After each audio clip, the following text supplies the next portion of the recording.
and welcome to tonight's episode of the Technovation show. We get to do this again, and tonight we set camp at Kenyatta University where the KU Career Week Fair is currently ongoing, and tonight our special focus is on the Innovation Day. We engage with a few entrepreneurs and startup founders and also some representatives from the top administration to help you understand what it takes to be an entrepreneur, and particularly in this space of technology. So stay tuned, buckle up, and let's get going.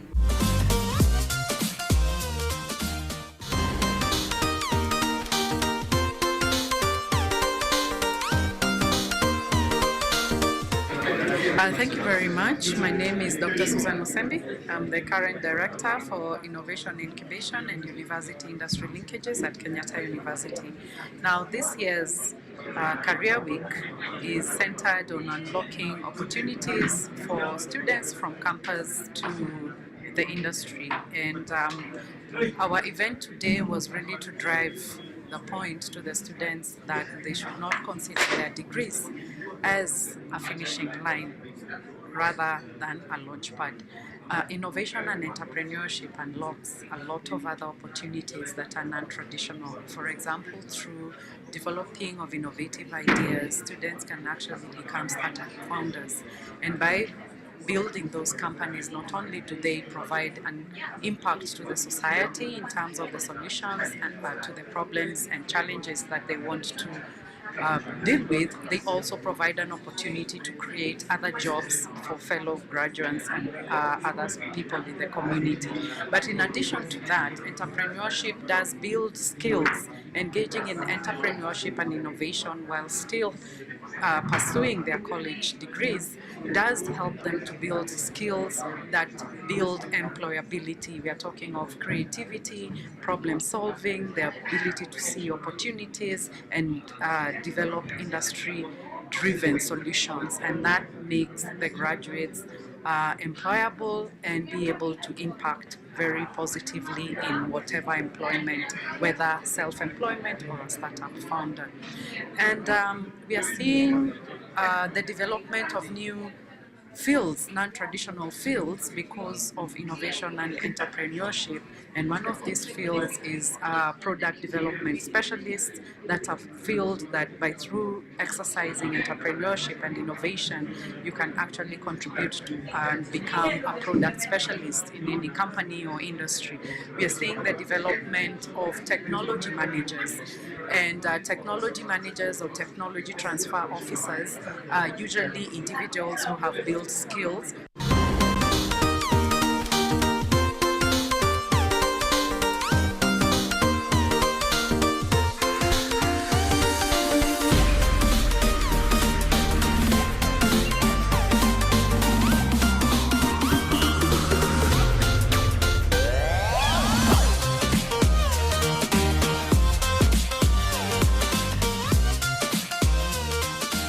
On one day, we get two game-changing events. The Chandaria Business and Innovation Center at Kenyatta University hosted the Red Bull Innovation Lecture and the Hart Prize Students Competitions Finals back-to-back. Cloud, I'll probably price them at 15K going down, right?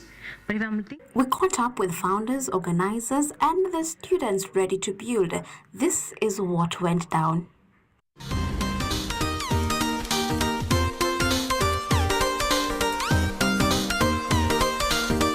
My name is Igitahi. I was the lecturer of the day. I was talking about design thinking in application to innovation when you're starting a business, what we'd call a startup or even an MSME. Common mistakes I see a lot of us, young people make is either starting a business because someone else started it and it's making money, or just starting a business without really a lot of research or building the idea to kind of see or test the hypothesis, does it actually make sense? And that led to today's session. Design thinking is basically 5 stages in essence, which is empathize, define, ideate, prototype, and then test. It forces you to think about the business idea and then think about who you could be selling to, because at the end of the day, that's where revenue comes from. So to investors, it's not yourself, it's your customers. Then it forces you to also define the specific problem they're having, one problem they're having that you can solve by now ideating the solution itself. What solution? Is it a short code? Is it an app? Is it a shop? What is it that you're going to give us a solution? Then you have to now create a prototype, a very simple version of the brand scheme of the solution that you can now launch-ish into the market and test and see, are people paying for it? Are people asking for it? People waiting in line to get to use it? And now you can know before you spend 100K, 500K, $1 million on a business idea, you've tested a version of it just to see, is this the right customer? Is this the issue they have? Is this the right problem, right solution to solve that problem that those customers have? How quickly can I test this, and are they actually paying for it, or do they even want it? Now, when you see end-to-end at the end of it, like during the testing phase, and not buying, not even asking for more, then you know you probably have a problem within your process, and you can start again and do it again and again until you find your soft spot where you're not able to make revenue.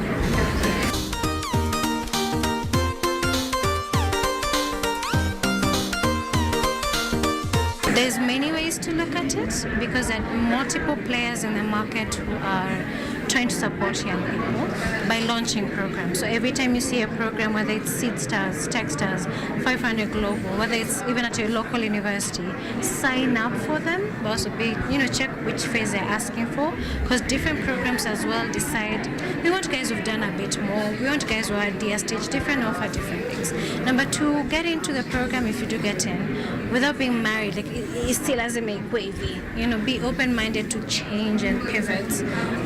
Pivot is just changing, basically. Be open to failing fast, and that's the point of the test part. Fail fast, learn fast, pivot or adapt or improve as fast as possible. Also, attend events. There are a lot of events that are happening, especially next week, there's Africa Tech Summit. They might be a bit pricey to attend, but if you can find a way to maybe even ask university or some programs to, fund you or sponsor you to attend, that would be a good place for you to network. Be on the lookout for even virtual workshops. LinkedIn has a lot of those, so you can be able to actually be part of the programs, but also really plug into Startinev and Startup Garage. They're really trying to be in touch with you guys, students, to be able to plug into the greater network that is commonly inaccessible. That's what the ecosystem. There are a lot of people doing different things, but for early stage, idea stage, Startup Garage would be a good place to start. Scour a lot of networking events if you can. Plug in with your university, like the incubation programs they have, and put yourself out there and be willing to fail, but fail fast, learn fast, and then start again.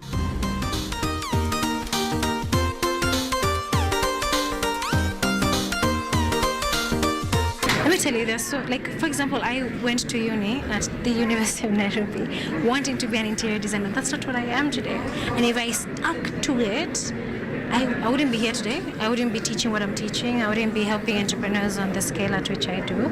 I went in, yes, wanting to do interior design, but through the process, I allowed myself to see how far my mind would expand with the same classes as everybody else. So I have classmates who are interior designers, fashion designers, and everything, but I'm in the tech system applying the same things we learned, but for business. So I wasn't married to it. So sometimes you're open to, like when you're making a clay pot and you're doing that process, you're allowing yourself to almost form into whatever happens. So even like when you're doing research with customers, you thought you want to start a payment platform, but you realize as they're talking, they'll have a very different problem that you also can solve, and you've opened yourself to it. So please don't be married to the ideas. Be open to change, be open to pivots. Otherwise, utasonga maisha yenu.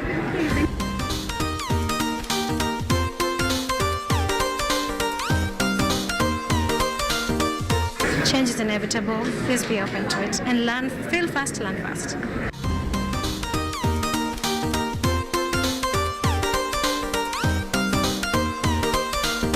Whatever package you have. How do you even approach them in terms of interviews? Most of you can probably just come in and conduct the interview. If I was targeting maybe 30 to 45-year-old people, I probably just have to schedule a virtual interview because they're too busy, probably, right? So you see how this opens up your mind to the next phase, which is defining. So we already have our persona. So we have our persona. Sorry, something is off with my presentation. Okay, so now we need to define. What was the problem we said earlier? The work is just too much. It's too far to access everything in the school, right? But That's still an assumption for you. Is it a problem for you, the long walk? Is it a problem for you? Is it a problem for you? Yes or no is fine. Yes? Is it a problem for you, lady in the brown hat at the back? The long walk? Yes, you. Tunaangaliana. You, in the yellow t-shirt and the brown cap. You kutembea kutoka gate hadi hapa ni kazi? Yes. Okay. So I've done a simulation of interviews. You have to conduct research. When you're conducting research, you need to approach it from different perspectives. Now, because of time, I can't go through all of them. Do we know any basic research methods? Questionnaires. Interviews. I like how we are whispering. Another one. Surveys. And within the same category, we have online and physical. So you can still do questionnaires in person, like those guys in the malls who have papers, or you can send it through Google Forms, right? So it's almost like a survey. You can do interviews virtually, or you can do them in person. Now, I have do's and don'ts for in the event that you decide to proceed to confirm. Like, for example, what we've done right now. I've asked a few of you, do you have the same problem? Yes. Do you have the same problem? Yes. Now, there are do's and don'ts within doing your research. Okay? Number one, please don't ask less than 20 people. I push it to 30, honestly. But do not ask less than 20. Number two, please do not ask your friends and family. They will always be biased. Yeah, your idea is great. Imagine, yeah, that's a problem, that's a problem.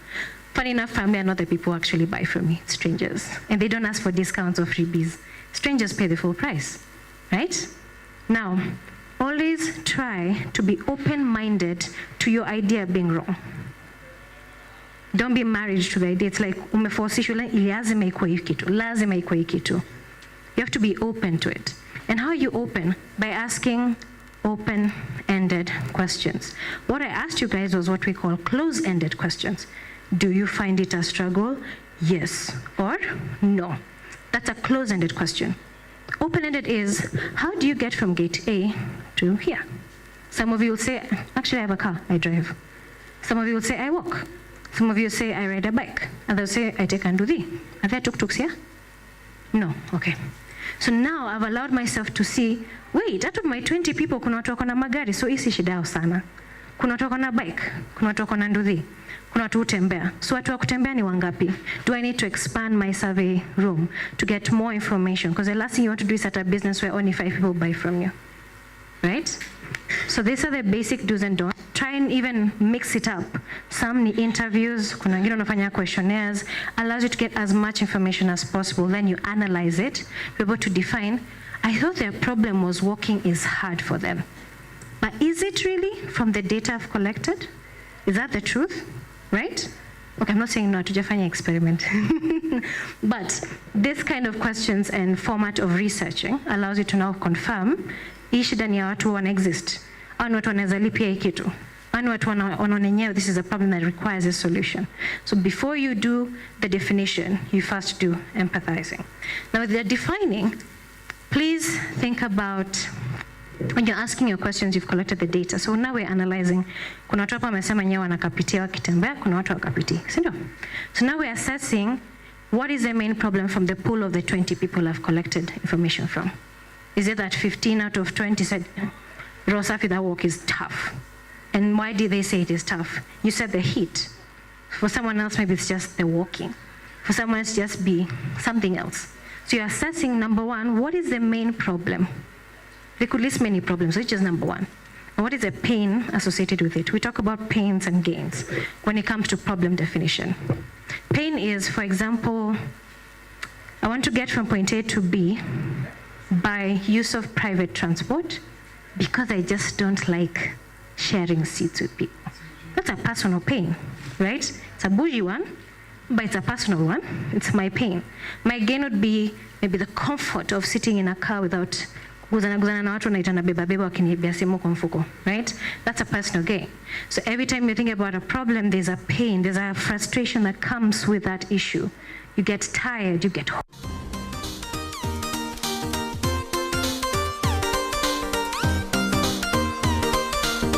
wheels, the basic steering seat belt hata ilikuja juzi. not juicy like last week, but you understand what I'm saying. Some didn't even have a proper windshield. It was unachapa tu na upepo as you drive. But the main thing was movement from point A to B. It wasn't fuel efficient movement. That is future thinking. But there was a problem that was innate to guys just want to move from point A to B in a simple format that's a bit quick, right? Then over time, as humans evolve, there's technology and adaptation. Now features start coming like, oh, guys need seatbelts because otherwise when you brake, people are flying out of the car. Or for example, now the different types of tires we have, guys are going off-road while others are city people. Oh wait, it's hot, you need AC. It's development of the same product over time because of adaptation and evolution. At the end of the day, it's rooted in still one problem. The problem has evolved. Yes, we solved a car, but now we need to solve AC, air. Now we need to solve safety belts. We need to solve comfort, padding, hizi vitu unaweza pinya alafu inakuwa moto unasikia nice, you get. But at the end of the day, even as you're anticipating, you still need to root it at a very specifically defined problem.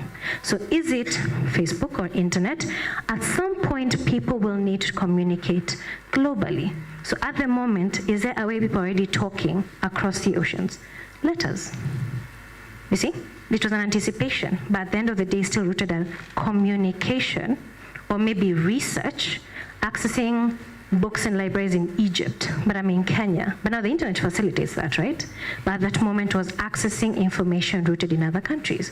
Now, how do you solve it step by step to the point that as the car evolved, how can your product evolve eventually to be that thing you think will become an impact-based solution? So always root it in something. Try not to think so magnanimously. Oh, it has to be a big problem like going to Mars. It could be as simple as moving from ground floor to first floor. That's how an escalator happened. But it didn't look like an escalator. Elevator. It was something as simple. I can't remember the name.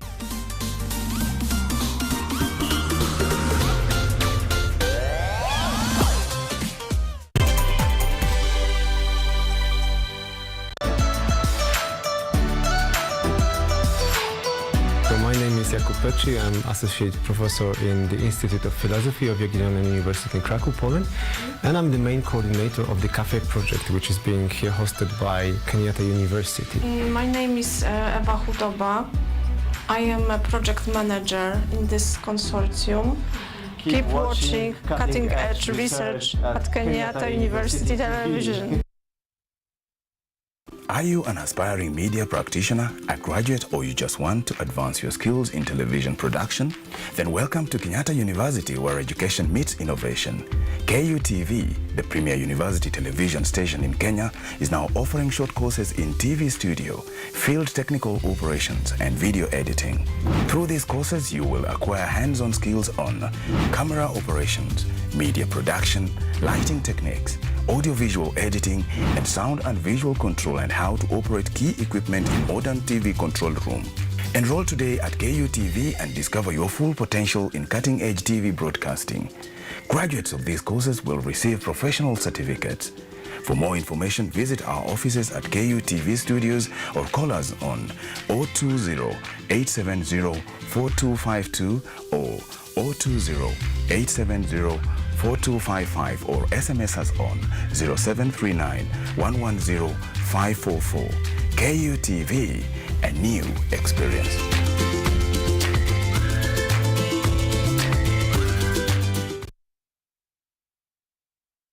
Bajuka ni kama unarusha mamikono, tingisha kichwa chuko sivunje kisogo. Mbona nyinyi na wawasha nkikula nyama choma tu firifiri na give me your hand and shoulder. I'm feeling vibes on vibes. I'm a ticking diner. Tell them twerking, pull up the lambas swerving. I work so hard, you know I don't want no stress. I no get time to impress. Call that girl with a lovely dress. Yeah, yeah.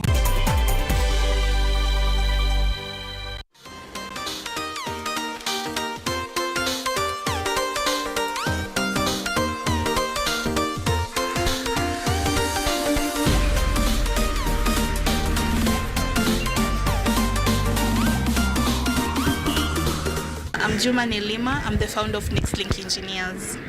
NextLink Engineers is a platform that is meant to improve the talent of Kenyan engineers by placing them on attachments and internships that are meaningful. It's meant to solve the gap between theory in university and industry. There is a mismatch between the skills that students have and the skills that the companies need. So I am bridging that gap.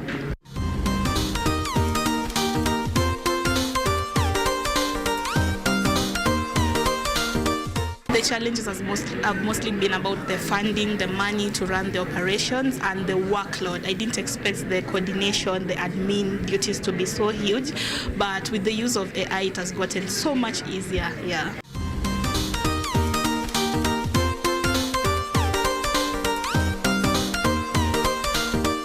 We launched, we've done several placements. I've done about 40-something attachment placements and around 5 internship placements. I'm doing more placements this week, about 15. So it's already working, yeah. It's already working.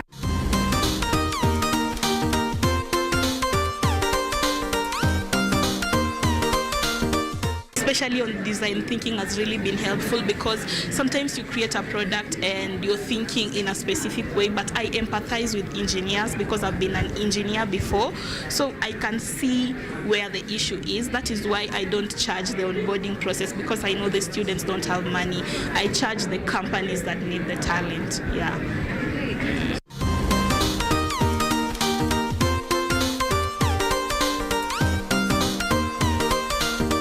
I think this is an amazing platform, especially for young engineers, because I'm an engineer myself and I'm running a platform for engineers where most of them have so many ideas and they don't have a place to incubate. Spaces like this allow them to incubate their ideas and the probability of even getting money from them. Yeah.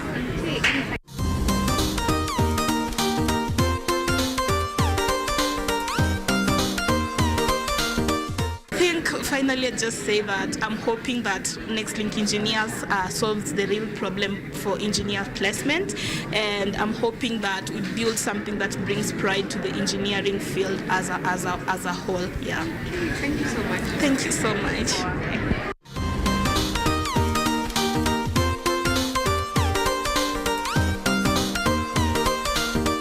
Nick. I work with StartNav, which is a startup ecosystem leader in Nairobi, Kenya. We've done over 4,000 events in Nairobi, worked with about 400 events, worked with about 5,000 founders, and now we're looking at the future of startups in Kenya and Africa. Yeah.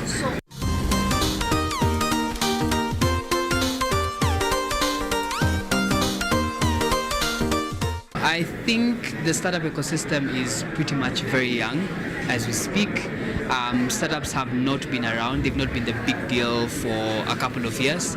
That's because the bigger emphasis has been people coming up with businesses which have been a lot easier to start because it's always a demand. For startups, it's people who are trying to come up with new ways of doing things. There's not enough excitement and hype around that. So the reason why they don't make that money is because we don't have enough infrastructure, enough facilities, enough resources for them to utilize to get to that point. But I think above everything is the fact that people who want to build startups don't have the capacity to keep building, especially when things are very young and almost not viable. So it's a very small number of people who are able to persist over time. Okay, so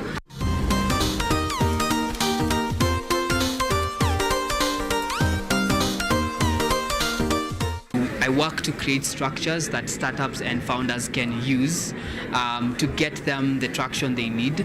Of course, as we're looking at the numbers, I think Kenya has been able to grow almost 20 times the volume that is coming into the country in form of startup support. That's from around $47 million to around $1 billion in under a decade is crazy work. So there's a bigger demand. So what we do is we're seeing a vision, a future where startups are the main thing, the major job creating asset. So we are working around helping them to create structures to ensure they are always operational and then use the information that they have as leverage against investors. Yeah.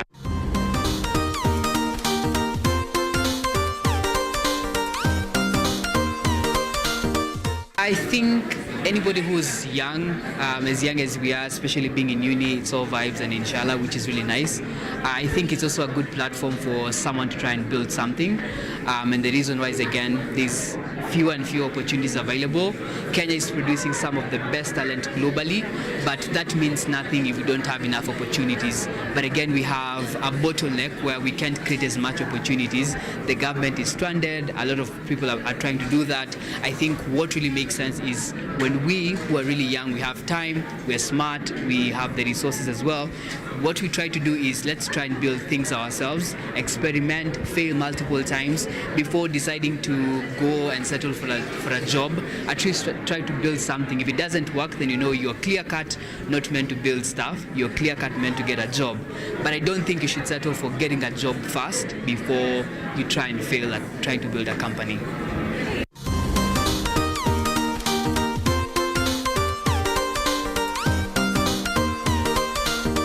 Wheels, the basic steering seat belt hata ilikuja juzi, not juzi, like last week, but you understand what I'm saying. Some didn't even have a proper windshield. It was unachapa tu na upepo as you drive. But the main thing was movement from point A to B. It wasn't fuel efficient movement. That is future thinking. But there was a problem that was innate to guys just want to move from point A to B in a simple format that's a bit quick, right? Then over time, as humans evolve, there's technology and adaptation. Now features start coming like, oh, guys need seatbelts because otherwise when you brake, people are flying out of the car. Or for example, now the different types of tires we have, guys are going off-road while others are city people. Oh wait, it's hot, you need AC. It's development of the same product over time because of adaptation and evolution. At the end of the day, it's rooted in still one problem. The problem has evolved. Yes, we solved a car, but now we need to solve AC, air. Now we need to solve safety belts. We need to solve comfort, padding, hizi vitu unaweza pinya alafu inakuwa moto unasikia nice, you get.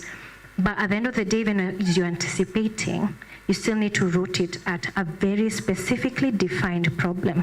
So is it Facebook or internet? At some point, people will need to communicate globally. So at the moment, is there a way people are already talking across the oceans? Letters.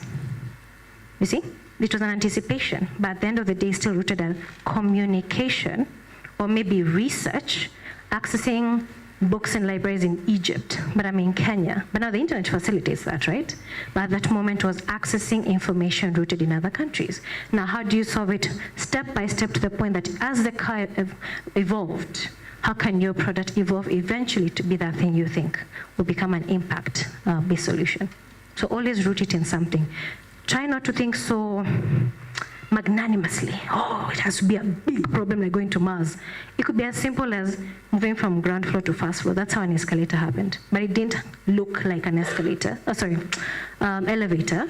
It was something as simple. I can't remember the name.